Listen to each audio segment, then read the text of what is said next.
స్పీకర్గా ఒక దళితుడిని చేసిన పార్టీ తెలుగుదేశం. దళిత మహిళను శాసనసభ స్పీకర్గా చేసిన ఘనత కూడా టీడీపీదే.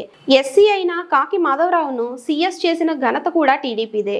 నేను యునైటెడ్ ఫ్రంట్ చైర్మన్గా ఉన్నప్పుడు ఎస్సీ అయిన కేఆర్ నారాయణను రాష్ట్రపతిని చేశాం. కేంద్రంలోని ఎన్డీఏ ప్రభుత్వం కూడా ఎస్సీ ఎస్టీలకు కీలక పదవులు ఇచ్చింది. గతంలో ఎస్సీ అయిన రామ్నాథ్ కోవింద్ను రాష్ట్రపతిగా చేశారు. ఇప్పుడు ఎస్టీ అయిన ద్రౌపది ముర్మును రాష్ట్రపతిగా చేసింది. అబ్దుల్ కలాం గారు రాష్ట్రపతి అవ్వడానికి మద్దతు ఇచ్చాం. వీటిలో భాగస్వామ్యం అయినందుకు సంతోషంగా ఉంది అని ఏపీ సీఎం నారా చంద్రబాబు నాయుడు అన్నారు. ఈరోజు మీరు చూసారు దేశ first time Balayya east Godavari జిల్లాలో పుట్టిన వ్యక్తి. ఆయన టాలెంట్ చూసాం. మీరు కూడా ఉన్నారు. ఎన్డీఏ ప్రభుత్వంలో స్పీకర్గా పెట్టుకోమని ఆనాటి ప్రభుత్వంలో వాజ్పేయి గారు రిక్వెస్ట్ చేస్తే రెండు ప్రభుత్వాలకు కూడా సయోధ్య ఉండాలి, కనీసం మీరు మంత్రులు తీసుకోకపోతే పోయారు, ఒక స్పీకర్ని తీసుకోమని తెల్లవారితో నిర్ణయం చేసి ఆయనకు ఇన్ఫార్మ్ చేశాం. మొట్టమొదటిసారిగా లోకసభ స్పీకర్గా ఒక దళితుడిని చేసిన పార్టీ తెలుగుదేశం పార్టీ. బ్రహ్మాండంగా రాణించాడు. గోదావరి ట్రైన్లో వచ్చి నా దగ్గరకు వచ్చినాక ఫ్లైట్ ఎక్కిపోతానంటే నువ్వు వెళ్ళమని చెప్పిన తర్వాత ఢిల్లీలో ఫ్లైట్లో ఉన్నాడు. ఫ్లైట్లో ఉంటే దిశ వాజ్పేయి గారు ఫోన్ చేసి మీరు ఇప్పుడన్నా ఒప్పుకోండి, 10:30కి నామినేషన్ వేయాలి, 12 గంటలకు 11:30-12 గంటల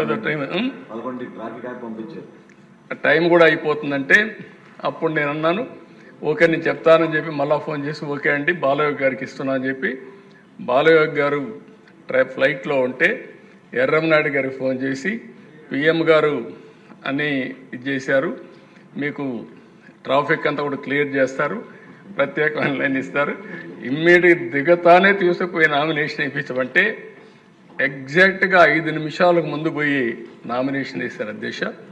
బట్ ఒక దళిత ఒక ఎస్సీ బిడ్డ బ్రహ్మాండంగా రాణించి మొత్తం దేశమంతా కూడా మెప్పించే స్థాయికి ఎదిగారంటే అదే తెలుగుదేశం పార్టీ, తెలుగు గడ్డ గర్వపడుతుందని చెప్పి కూడా నేను మీకు తెలియజేసుకుంటున్నాను. ఇదే మరుగు అధ్యక్ష 99లో మీరు కూడా ఉన్నారు, మీరు కూడా మంత్రి. ఆ రోజు ప్రతిభా భారతి గారిని స్పీకర్ చేశాం. ఒక మహిళ, ఒక దళిత మహిళని స్పీకర్ చేస్తే ఏ విధంగా ఉంటుందో ఆలోచించి మనం చేశాం. ఆ రోజు కూడా మీరు చూస్తే తెలుగుదేశం పార్టీ మొట్టమొదటిసారిగా ఒక దళిత మహిళని అసెంబ్లీ స్పీకర్ చేసిన ఘనత కూడా మనకు దక్కింది అధ్యక్ష. ఇంకొక పక్క అధ్యక్ష ఆ రోజు ఈ రెండే కాకుండా కాకి మాధవరావు ఎవరు అంతవరకు ఎస్సీలు చీఫ్ సెక్రటరీ కాలేదు, అవుతారని కూడా ఊహించుకోలేదు వీళ్ళు. కానీ ప్రమోట్ చేయడమే కాకుండా కాకి మాధవరావు గారిని చీఫ్ సెక్రటరీ చేసి మళ్ళీ ఏదైతే పంచాయతీరాజ్ లోకల్ బాడీ ఎలక్షన్స్ కోసం స్టేట్ ఎలక్షన్ కమిషనర్గా చేశాం అధ్యక్ష. ఇంకో పక్క అధ్యక్ష అదృష్టం ఒకసారి ఎన్టీ రామారావు గారు నేషనల్ ఫ్రంట్ చైర్మన్గా ఉన్నప్పుడు అంబేద్కర్ గారికి భారతరత్న వచ్చింది. ఆయన కృషి మనం ఎప్పుడు మర్చిపోలేమని చెప్పి ఇంకొకటి అధ్యక్ష మీరు ఒకసారి చూస్తే మళ్ళీ ఎన్డీఏ గవర్నమెంట్లో అంబేద్కర్ గారి ఫోటో పార్లమెంట్లో పెట్టే పరిస్థితికి వచ్చింది. అంటే ఇవన్నీ కూడా ఒకసారి జరిగినప్పుడు మనకు కూడా ఒకసారి తృప్తి, ఒక సాటిస్ఫాక్షన్, మనం కూడా భాగస్వాములు అని చెప్పి ఆనందం అధ్యక్ష. ఇంకో పక్క అధ్యక్ష కేఆర్ నారాయణన్, నేను యునైటెడ్ ఫ్రంట్ కన్వీనర్గా ఉన్నప్పుడు కేఆర్ నారాయణ గారిని ప్రపోజ్ చేసి ఒక ఎస్సీని రాష్ట్రపతి చేసిన ఘనత కూడా ఆ రోజు తెలుగుదేశం పార్టీకి యూఎఫ్కి దక్కింది అధ్యక్ష. అప్పుడు కాంగ్రెస్ కూడా సపోర్ట్ చేసే పరిస్థితికి వచ్చారు. అబ్దుల్ కలాం అధ్యక్ష, అబ్దుల్ కలాం గారిని ఈ దేశం ఎప్పుడూ గుర్తుపెట్టుకుంటుంది. అలాంటి వ్యక్తిని వాజ్పేయి గారి సహకారంతో ఎన్డీఏ గవర్నమెంట్లో ప్రెసిడెంట్ ఆఫ్ ఇండియా చేసిన ఘనత కూడా మనకు దక్కుతుంది. మన రోల్ ఉంది, దానికి గర్వపడుతున్నాం అధ్యక్ష. వీళ్లే కాకుండా అధ్యక్ష ఈరోజు నరేంద్ర మోడీ గారిని కూడా మీరు ఒకసారి ఆలోచిస్తే ప్రధానమంత్రిగా